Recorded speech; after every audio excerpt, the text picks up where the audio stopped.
करते काम जनहितकारी, चाहती है उसे जनता सारी। ओ काम चोर स्वीकार तनिक नहीं जनता।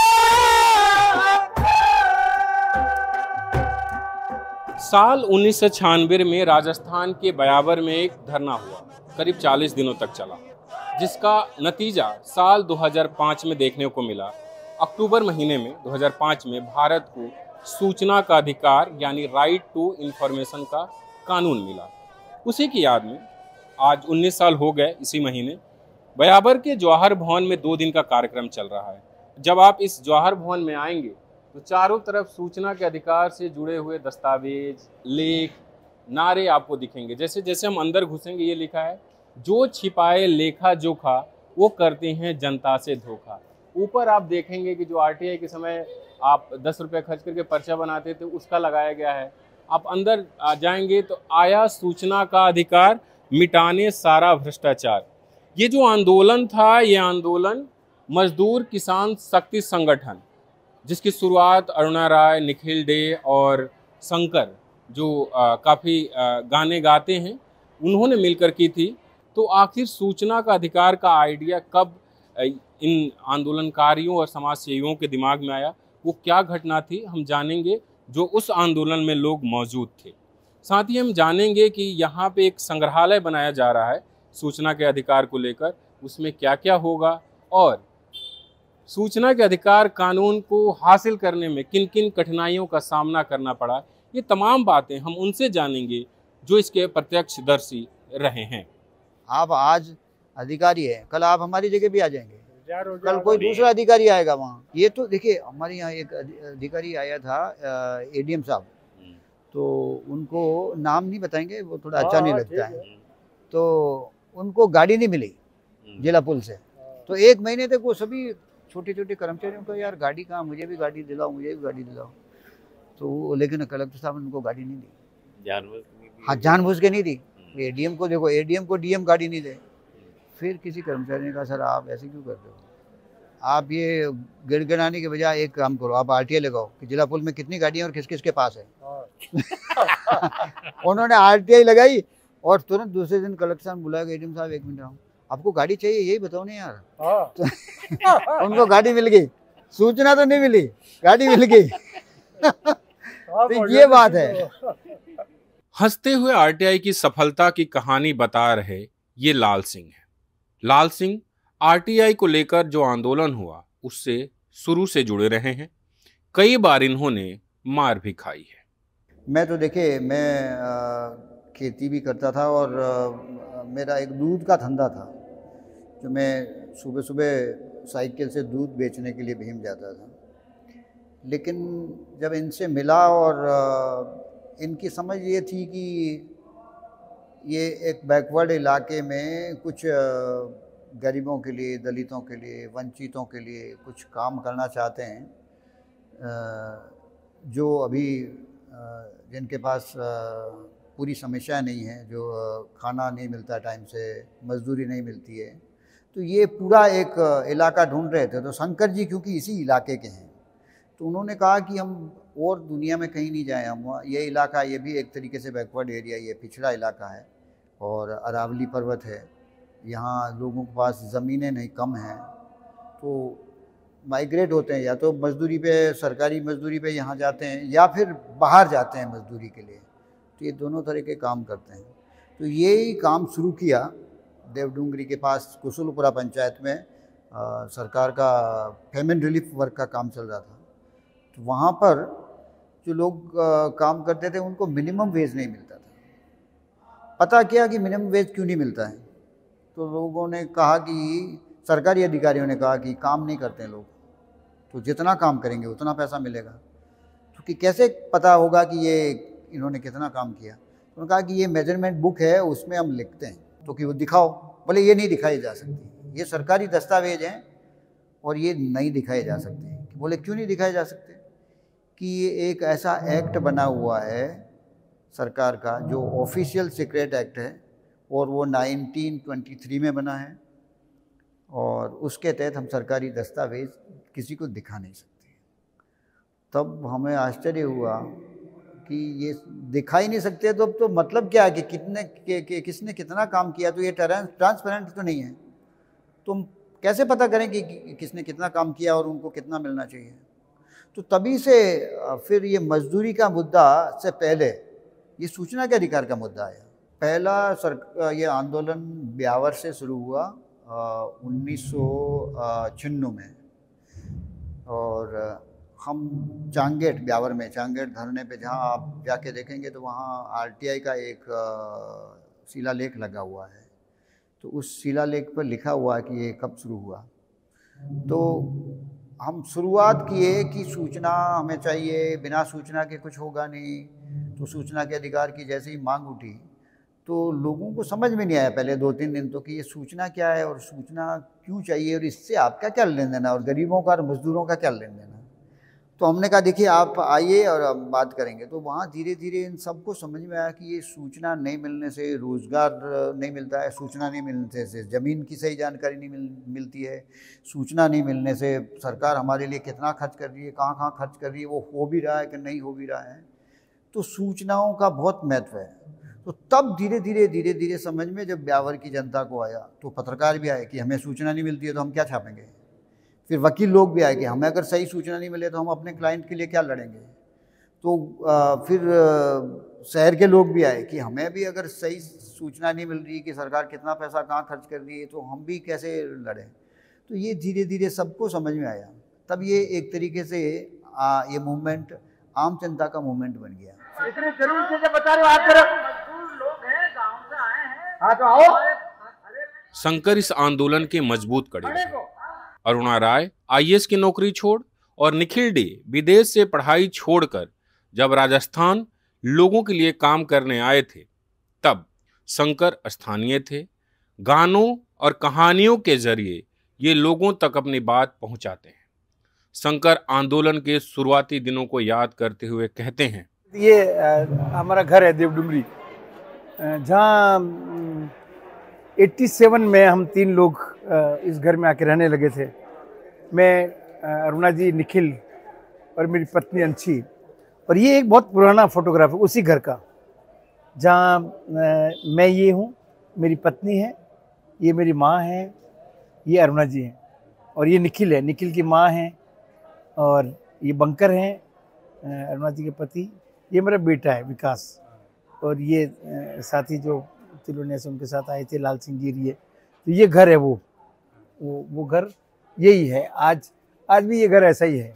हम इस घर को चुने क्योंकि हमें एक रहने के लिए जगह चाहिए थी। ये घर हमें रहने के लिए मिल गया, तो उसके बाद यहाँ से कहानी चालू होती है। तो उस घर की चौक में बैठ के बातचीत करना, ये मीटिंग है, उस घर के इर्द गिर्द मीटिंग करना, ये वही है, देवडुमरी का ही हिस्सा है मीटिंग का। ये सब साथी, ये अरुणा जी के साथ, ये बालू जी अभी हैं, डऊबा नहीं रहे, लाल सिंह जी हैं और जीवन है, ये सब है। ये मेरे 3 बच्चे हैं। ये छोटा वाला बेटा है विकास, ये कम्मू, नीलू, ये वो घर का सीन है। और उस घर में लाइट नहीं थी, और उस समय सारी ये अब आप देख रहे हैं कि निखिल पानी का मटका लेके आ रहा है। ये बजरंग हमारे साथी है, वो हमारे यहाँ जो आते थे, अरुणा जी भी मटका लेके आ रही थी। तो गांव में बड़ी चर्चा चलती थी कि ये लोग समझते नहीं है, मतलब देखो ये आदमी इनके यहाँ औरतों की जैसे काम करते हैं, मटका लेके आ रहे हैं सिर पे। तो उनको लगा ये कैसे, क्या लोग हैं इनके। तो उनके सवाल हमारे बारे में ज़्यादा थे, ये कौन है, क्या करना चाहते हैं, क्यों आके रह रहे हैं। तो वो क्यों का जो जवाब धीरे धीरे इस काम ने ही दिया, क्योंकि यही लोग फिर हमारे पास आए।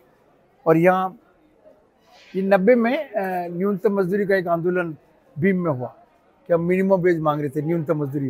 ये बीडी शर्मा, ये देखो निखिल एकदम जवान इस समय बैठा, एनसी सक्सेना, बीडी शर्मा, और ये जयपुर में आईडीएस के ये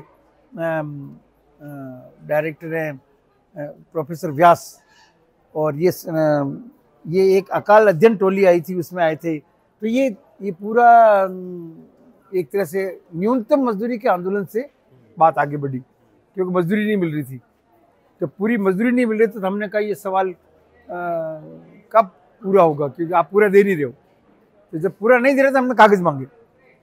कि आप वो कागज़ दिखाओ, तो कागज़ दिखाने से कहानी आगे चलती है। और उसके बाद ये छोटा सा ढोल है, हमारा गाना बजाना हम इससे करते थे, लेकिन ये ढोल पुलिस को लगा कि इसी वजह से बड़ा ये हल्ला गुल्ला करते हैं, तो उसने रात में उन्होंने ढोल फोड़ा। रात में बड़ी पुलिस आई और यहाँ पे ये तहसील के सामने वाला चौक है भीम में, तो हम यहाँ धरने पे बैठे हैं और उस रात पुलिस आई, उसने फिर ये ढोल फोड़ा। गाना बजाना नाचना ये हमारे एक जैसे जीवन का हिस्सा कोई होता है ना, वो आंदोलन का हिस्सा बना था। रोटी रोटी मैं मांगा, हर पूरी मजदूरी मैं मांगा, स्कूल में पढ़ाई मैं मांगा, अस्पताल में दवाई मैं मांगा, पंचायत को खर्चो मैं मांगा, सूचना को अधिकार मैं मांगा। ये गीत चलता रहा और आखिर में सरकार को थकना पड़ा और उनको सूचना का अधिकार देना पड़ा। वहाँ क्योंकि लोगों का जुड़ाव है, लोग साथ हैं, हम सब कर रहे हैं, लेकिन जैसे ही हम इलाका छोड़ के बाहर चले जाते हैं और वहाँ अगर ये बात उठाते हैं तो वो हमारी बात लोग समझेंगे तभी तो साथ आएंगे, तो वो समझने का टाइम लगता है ना। उस दौरान तो वो पिटाई करके आपको भगा देते कि यार इनको भगाओ यहाँ से, ये तो जो बात कर रहे हैं वो ऐसी कर रहे हैं जो आगे नुकसान पहुँचाएगी। तो हमारे साथ एक यात्रा निकाली थी उस समय झालावाड़ में, जहाँ वसुंधरा राजे का इलाका है, उसके बेटे का भी इलाका है, वहाँ पे हम सोशल ऑडिट की बात कर रहे थे। ये सूचना का अधिकार, जन सुनवाई और उससे सोशल ऑडिट कि जनता खुद ऑडिट करे, जांच करे, वो हम करवाने के लिए वहाँ प्रेरित कर रहे थे और वही पिटाई हुई। मजदूर किसान शक्ति संगठन ने आंदोलन के दौरान कई प्रयोग किए। इसमें से एक प्रयोग था किराना का दुकान खोलना। ये दिलचस्प प्रयोग था। जो हमारे से जुड़े हुए थे उन लोगों से 10-10 रुपये चंदा लिया, 60,000 रुपये की पूंजी करके हमने भीम में एक दुकान खोला और उससे भीम में रोजाना अलाउंस करते थे कि सुबह 4 बजे अलाउंस होता था, 10 बजे अलाउंस होता था, 1 बजे अलाउंस होता था, शाम को 4 बजे भाव अलाउंस करते थे। उससे दूसरे व्यापारी कंट्रोल में आ गए कि ये दुकान इस भाव दे रही है, आप ज़्यादा क्यों दे रहे हो, है ना। तो लोग सबसे ज़्यादा भाव के बारे में जानने लगे, जैसे गुड़ क्या भाव है, तेल क्या भाव है और शक्कर क्या भाव है। लोग बीड़ी पीते हैं, रोजमर्रा की चीज़ें जो रोजाना काम लेते हैं वो कितनी महंगी मिल रही है, प्रिंट रेट से भी ज़्यादा पैसे लेते थे। और ये किस साल के बाद? ये 93-94 की बात है। उससे हमने 5 दुकानें चलाई आसपास के इलाकों में एक साल में, और 5 दुकानों से अनाउंसमेंट होता था। भीम थी, बरार थी, जवाजा थी, टौड़गढ़ थी। ये उस एरिया को हमने कंट्रोल किया और 500 दुकानों से भाव अनाउंसमेंट करते थे और वो आज भी दुकानें चल रही है। और मैंने छोड़ दिया, लेकिन दुकानों की शुरुआत मैंने की। और सूचना का अधिकार में पब्लिक का और प्रशासन का आमने सामने का मुद्दा मेरे यहाँ से चालू हुआ। और मैंने अरुणा जी के साथ जब झंझट हुआ था 40 मील में, लोग विरोध कर रहे थे अरुणा जी के साथ, तो मैंने सोचा कि ये अच्छे लोग हैं और इनका विरोध कर रहे हैं, उनको वहाँ रहने नहीं दिया जा रहा था।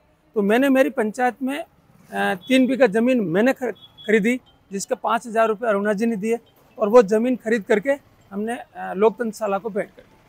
इस आंदोलन में पत्रकारों की भी बड़ी भूमिका रही। स्थानीय पत्रकारों के साथ साथ दिल्ली से कुलदीप नैयर, प्रभाष जोशी यहाँ समर्थन देने पहुंचे थे। इस आंदोलन को करीब से देखने वाले निरंतर अखबार के संपादक राम प्रसाद बताते हैं।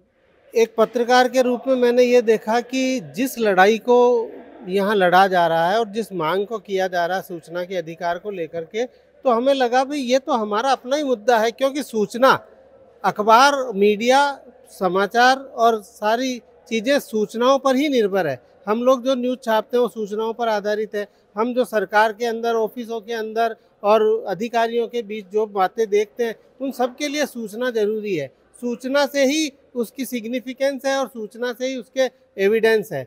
तो सूचना का अधिकार मिल जाता है और अगर सूचनाएं हमें मिल जाती है तो हमारी खबरों में विश्वसनीयता आएगी, हमारी खबरों में पारदर्शिता आएगी और हमारी खबरों के अंदर आम आदमी के दुख की जो आवाज़ उठा रहे हैं उसके अंदर वजन रहेगा। तो हम इस रूप में मानते थे कि ये आंदोलन हमारा अपना आंदोलन है और इसलिए हम उससे जुड़े। ये एक्टिविस्टों को कितनी मुश्किल आ रही थी? क्या सरकार आराम से प्रदर्शन करने दे रही थी या कई बार लाठीचार्ज होते हैं, हम आंदोलन में देखते हैं? जो आंदोलनकारी थे उनकी क्या मुश्किलें आप देख रहे थे? नहीं, यहाँ जो आंदोलन चल रहा था उसमें ऐसा कुछ नहीं था कि प्रशासन उनके विरोध में था। हाँ, ये जरूर था कि कुछ समय के लिए चांग गेट पर बैठे हैं, तो चांग गेट एक पब्लिक प्लेस है, चारों तरफ दुकानें हैं, बहता रोड है, जनता आती है और सब, तो दुकानदारों को ये लगता था कि यार ये दिन भर माइक से इनकी आवाज़ें आती रहती है, गाने होते रहते हैं, नुक्कड़ नाटक होते रहते हैं, आते हैं जो डेलीगेट्स, जो भी लोग आते हैं वो भाषण देते हैं, तो दिन भर दुकानदारों को लगा कि यार ये सरदर्द कर रहे हैं दिन भर और इनको मिलना कुछ नहीं है, सरकार अपना कलेजा निकाल करके इनको नहीं दे देगी। वो ये जानने लग गए कि यार ये जो मांग रहे हैं ना, सूचना दे दो, सूचना दे दो, ये सूचना दे दो सामान्य चीज़ नहीं है। आप सरकार से मांग रहे हो कि मेरा पैसा कहाँ गया, आपने सड़क के लिए 5 लाख रुपया स्वीकृत किया, वो सड़क 5 महीने में क्यों टूट गई? तो ये अधिकारी और ये सरकार ये अपना कलेजा निकाल के इनको नहीं दे देगी। तो लोगों को विश्वास नहीं था कि ये कानून बन जाएगा, पारित हो जाएगा। सूचना के अधिकार आंदोलन का नेतृत्व करने वाली अरुणा राय इस पर हो रहे हमले से चिंतित है।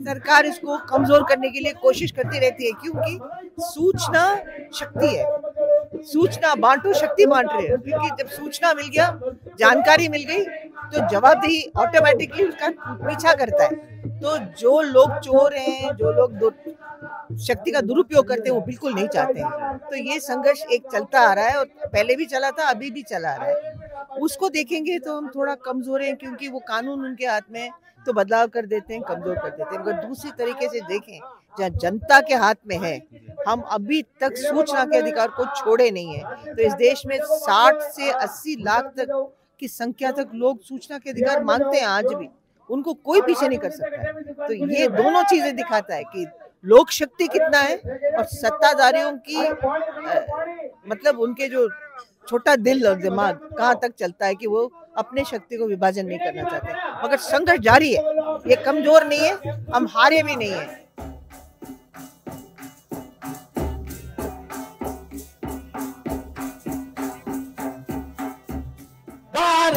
अक्टूबर आया, अधिकार सूचना का पाया, और गत का काम से करने से सपना सत बनाया। ये बधाई है मजदूर किसान संगठन। राजस्थान के ब्यावर में इसी जगह पर आरटीआई म्यूजियम बनने वाला है। यह जगह ऐतिहासिक है क्योंकि इसी जगह से आंदोलन शुरू हुआ था आरटीआई का, और लंबे आंदोलन के बाद आरटीआई कानून देश को मिला।